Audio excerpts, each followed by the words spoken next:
अस्सलाम वालेकुम, this is Umair Abi from #believers. आज की इस वीडियो में हम डिस्कस करेंगे अबाउट डिजिटल नोमैड।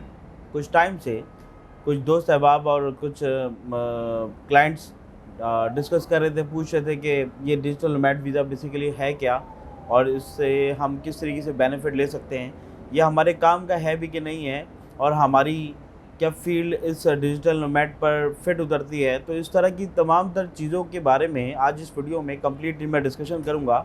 मैं वैसे तो सेपरेटली बताता रहता हूँ उन लोगों को जिन लोगों को नहीं मालूम कि डिजिटल नोमैड क्या है, लेकिन आज इस वीडियो में कंप्लीटली मैं डिजिटल नोमैड के बारे में बताऊँगा, डिजिटल नोमैड के एडवांटेजेस, डिसएडवांटेजेस और किस तरीके से आप अपनी लाइफ जर्नी को शेप दे सकते हैं इस प्रोग्राम के थ्रू।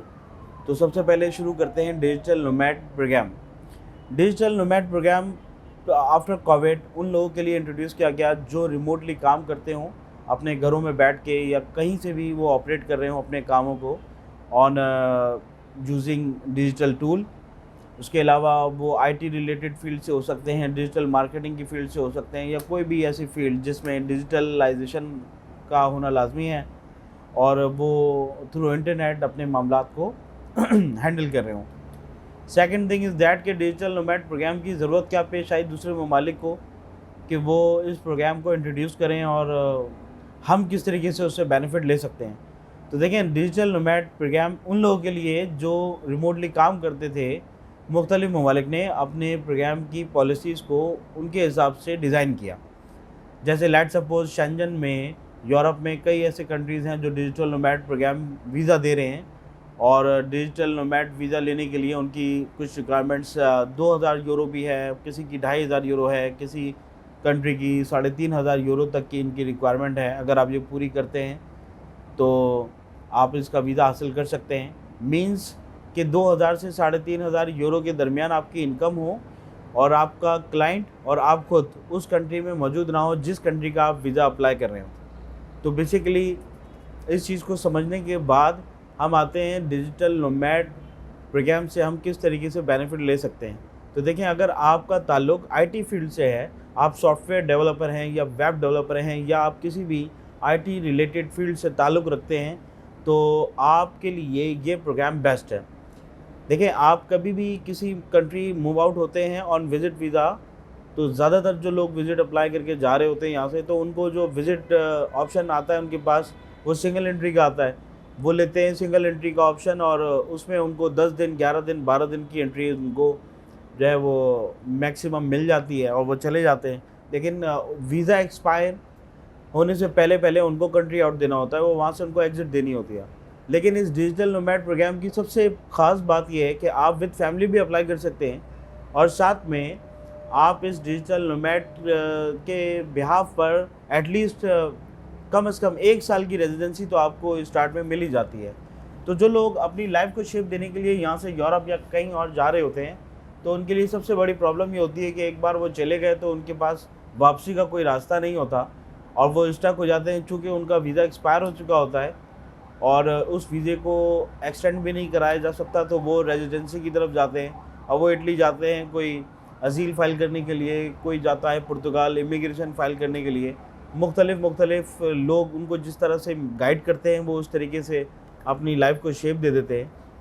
तो डिजिटल नोमैड से अगर आपका ताल्लुक़ है या आप रिमोटली काम करते हैं, तो आप अगर थोड़ी सी मेहनत अपने केस प्रोफाइल पे करेंगे, तो आपको बेनिफिट मिलेगा कि आपको स्टार्टिंग जो आपको वीज़ा या आपको कार्ड मिल रहा है, वो 1 साल की वैलिडिटी का है। आप उस कार्ड के ब्याह पे अपनी फैमिली का भी अप्लाई कर सकते हैं अगर आपके पास सफिशेंट फंड्स हैं। तो ये एक बहुत बड़ा बेनिफिट है जो डिजिटल नोमैड वीज़ा प्रोग्राम के थ्रू आपको मिल जाता है।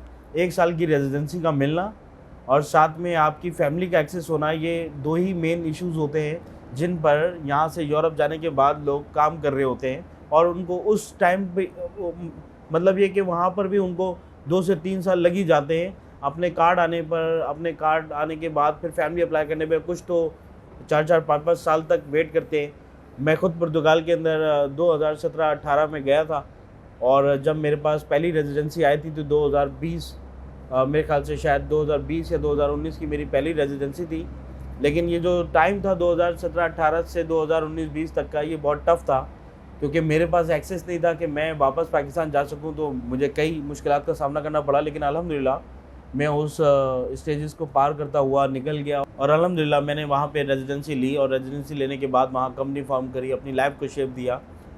तो बताने का मकसद ये था कि देखें, अगर आप डिजिटल नोमैड वीज़े की तरफ जाते हैं या कोई ऐसे प्रोग्राम की तरफ जाते हैं जहाँ आपको 1 साल की वैलिडिटी मिल रही हो वीज़े की या कार्ड की, तो आपके लिए डिसीजन लेना थोड़ा आसान होता है। आप पर अगर कुछ मामलात, अगर वक्त आपके साथ ज़्यादती कर रहा हो, वक्त अगर आपके साथ ज़्यादती कर रहा हो, तो आपके पास एक ऑप्शन होता है कि आप अपने वापस मुल्क आ सकते हैं।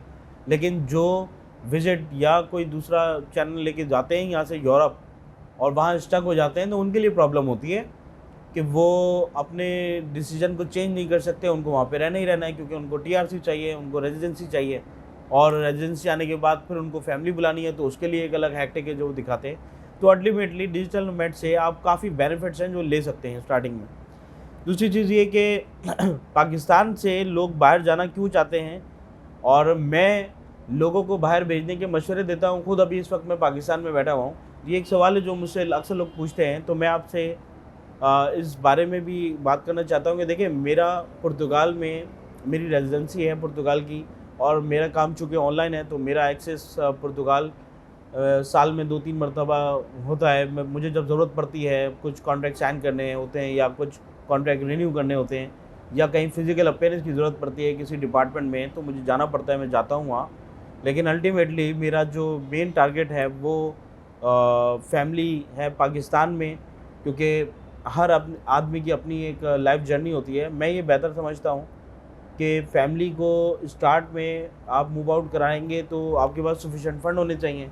लेकिन अल्टीमेटली एक पॉइंट आता है कि जब आप डिसीजन लेते हैं कि नहीं, फैमिली को आप यहाँ रखें और आप खुद वहाँ पे कमाएं, और अगर आपका काम डिजिटल है, आपका काम ऑनलाइन है, डिजिटल नोमैड वीज़े के लिए अगर आप एलिजिबल हैं, तो आप अप्लाई करें और फैमिली को यहाँ रख के आप अपना काम करें, रिमोटली आपके पास एक्सेस होगा। तो पाकिस्तान से बाहर निकलने के मशवरे मैं देता हूँ, खुद पाकिस्तान में मैं बैठ के इस तरह की बातें करता हूँ। तो उसकी बेसिक वजह ये है कि मेरे पास पुर्तगाल की रेजिडेंसी है और वहाँ मेरा साल में 2-3-4 मरतबा जाना आना होता है। मेरे पास एक्सेस है आने जाने का, और मेरा काम चूँकि ऑनलाइन है तो मैं कोशिश करता हूँ कि अपने ऑनलाइन काम को मैं एक चीपेस्ट कंट्री में करूँ। वो चीपेस्ट कंट्री पाकिस्तान है। लेकिन अगर आपके पास रेजिडेंसी नहीं है तो एटलीस्ट आप पहले रेजिडेंसी की तरफ जाइए। सो बेसिकली आज हमने इस वीडियो में डिस्कस किया अबाउट डिजिटल नोमैड, कि ये किन लोगों के लिए सूटेबल है, इस पर कौन अप्लाई कर सकता है और उसके क्या बेनिफिट हैं। तो समराइज़ इसी तरीके से कर सकते हैं इस वीडियो को कि digital nomad visa remote workers के लिए है, और इससे आप बेनिफिट, सबसे पहले जो बेनिफिट आप लेते हैं वो ये कि आपके पास वापस पाकिस्तान आने का एक्सेस होता है। आपके पास 1 साल की रेजिडेंसी आपके पास होती है। आप विद फैमिली यहाँ से मूव आउट हो सकते हैं ऑन सन, और अगर आपके पास सफिशिएंट फंड्स हैं तो आप फैमिली को भी यहाँ से मूव आउट करा सकते हैं। तो ये एक बहुत कम्प्रिहेंसिव एक प्रोग्राम है जिसमें आपकी वो तमाम तर ज़रूरियात पूरी हो रही हैं जो दूसरे प्रोग्राम से या दूसरी चीज़ों से पूरी नहीं हो रही होती। तो डिजिटल नोमैड प्रोग्राम बहुत आसान भी है और बेनिफिशियल भी है। तो इस वीडियो को हम रैप अप करते हैं और मिलते हैं नेक्स्ट वीडियो में। आपसे डिस्कस करनी है कुछ और चीज़ें, जैसे नॉन लुक्रेटिव वीज़ा है, स्टार्टअप वीज़ा है, एंटरप्रेन्योर वीज़ा है। इन 2-3 वीज़ों के बारे में भी आपसे हम डिस्कस करेंगे, और मैं आपको कंप्लीट इसी तरीके से कम्प्रिहेंसिव इन्फॉर्मेशन दूंगा about entrepreneur visa, startup visa और नॉन लुक्रेटिव वीज़ा। तब तक के लिए टेक केयर एंड अल्लाह हाफ़िज़।